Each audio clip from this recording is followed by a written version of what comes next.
各位朋友，大家好，我是美国加州临床心理师 Caitlin， 欢迎来到我的频道。在你看过上一集之后，有没有一种冲动，很想要赶快去帮自己做一个脑部扫描，看一下自己是哪一种的 ADD 症状？我也是，不过呢，我帮你们调查过了，做一次 Dr. Amen 他的脑部扫描是$3500美金。非常贵所以有些人可能就会想说，那我可不可以去做心理测验、心理诊断之类的？也是可以的。那一般来说呢，我们做一次心理诊断呢，因为它会包含了我们的第一次晤谈啦、了解你的背景啊之类的，所以呢，总共大约会是在1200到1800左右。每一个心理师的收价不同，所以其实也还是蛮贵的。那在我们确定要去做诊断、做一个测验之前呢，也许今天再帮大家多做一些了解，就是哪一些症状其实是在成年人之后比较容易会遇见的一些症状或者是行为征兆。那这些呢，都是在我们一般诊断手册里面不常见的。那我们今天就来跟大家谈谈吧。那在第二个部分的时候，记得帮我们看到最后，因为我们会跟你介绍一些心理师常用的一些心理测验，那有哪一些种类，还有免费版本的自成式的报告。如果你对这样子的一个自成报告有兴趣的话，你可以帮我们看到最后面，然后可以自己去查询相关的资讯。一样的，这并不代表一个完整的诊断，只是帮助你更了解自己是不是需要去看一个专业的心理师或精神科医师来帮助你自己管理自己的症状哦。OK， 那我们一起来看看吧。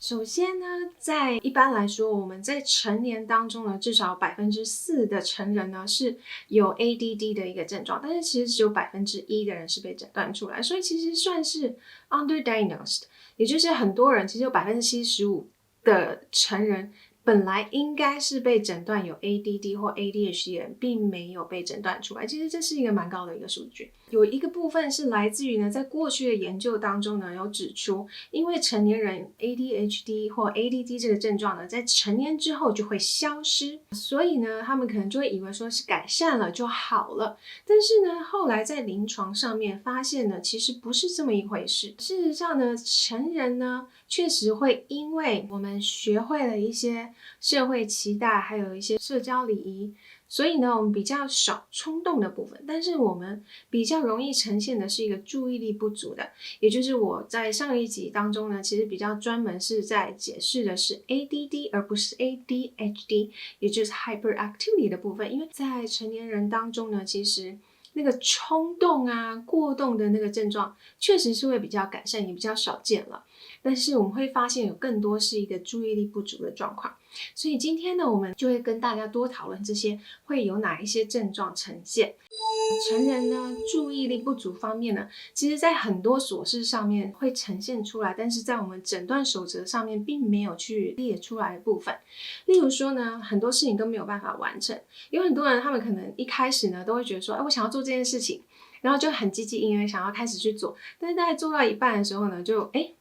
最后要收尾前的那个小细节就不做了，然后事情就没有完成。又或者是说洗碗也可能洗到一半，然后就想到别的事情就跑去做，碗就丢在那里没有洗完。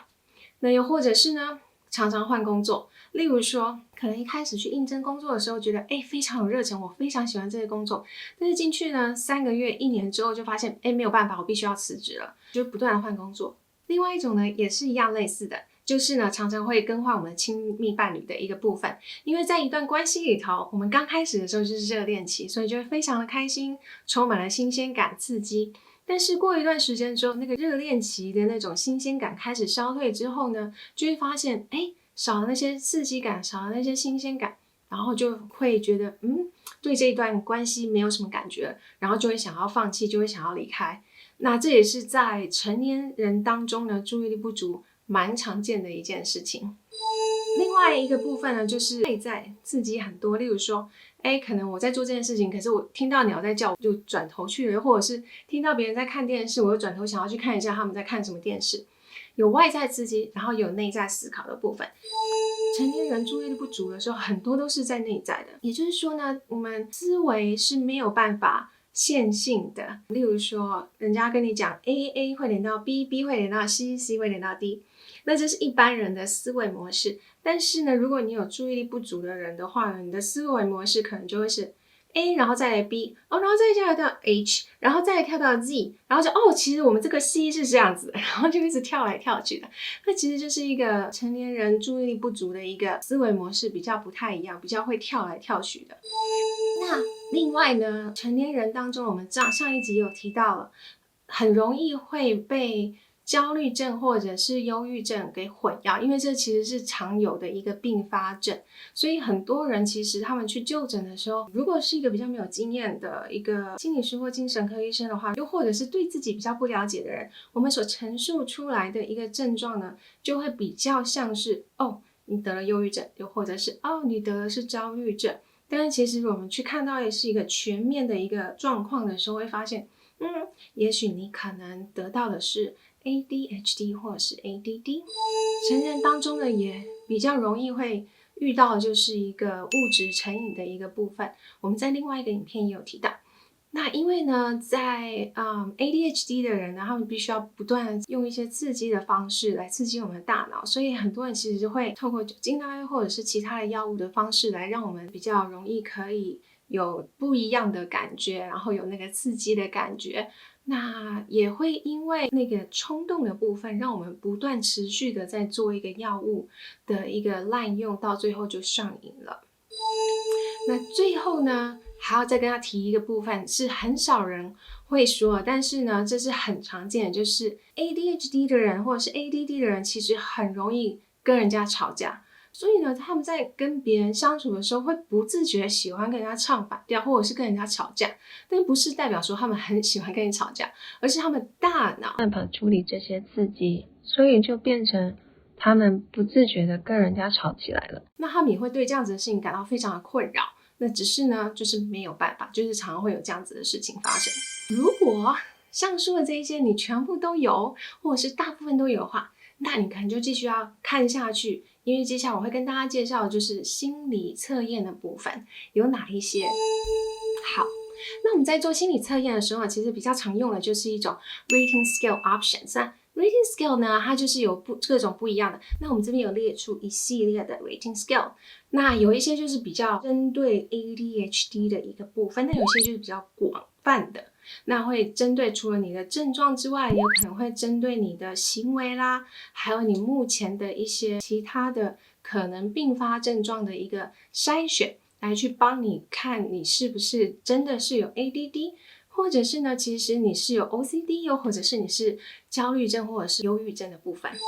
我们首先先跟大家介绍这个部分，就是成人的自陈式报告 ADHD。那这个版本呢，它里面呢其实是针对就是我们的精神科的诊断手册来做研发的一个问卷。那这个是自陈式报告，也就是你针对你自己的一个状况来做问答。这个版本是免费的，大家可以自行去上网搜寻，对自己有一些了解。一样的，那可能就只是帮助你对自己有更多的了解，这不是一个完整的一个诊断。在这里头呢，它的范例问题呢就有，例如说你有多常忘记你已经预约好的事情，例如说看诊啦，或者是跟人家约好的事情，或者是你应该做的一些责任，你会常常忘记。又或者是呢，当有一件任务需要大量思考的时候，你有多常会避免，或者是你很拖延去开始进行这样子一个任务。那又或者是呢，当别人在忙的时候，你有多常会去干扰别人。这些都是好像是一些不经意会做出来的事情，但是这些都是 ADHD 常有的一些症状。那这个就是一些范例的问题，如果有兴趣的话，一样可以自己去看哦。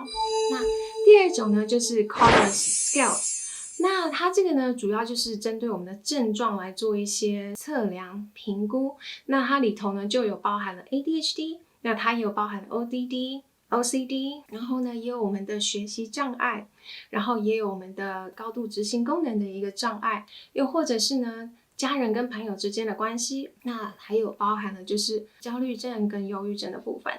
那它这个呢，其实就主要针对青少年为主，也就是6岁到18岁的人做一个诊断的一个心理测验。那最后我们还要再跟大家介绍 ASEBA Scale。那那这个是应该算是全球最常用的吧。它大概有80多个语言，就是已经翻译成非常多种语言，所以其实非常广泛运用的一个测验。那这个不是免费的，这个是需要付费，而且不便宜。那主要呢，它是有针对2大类。第一个呢，就是一样我们刚才说的精神科诊断守则里头的一些，例如说你的情绪的障碍啦，或者是你的焦虑啊、忧郁啊，或者是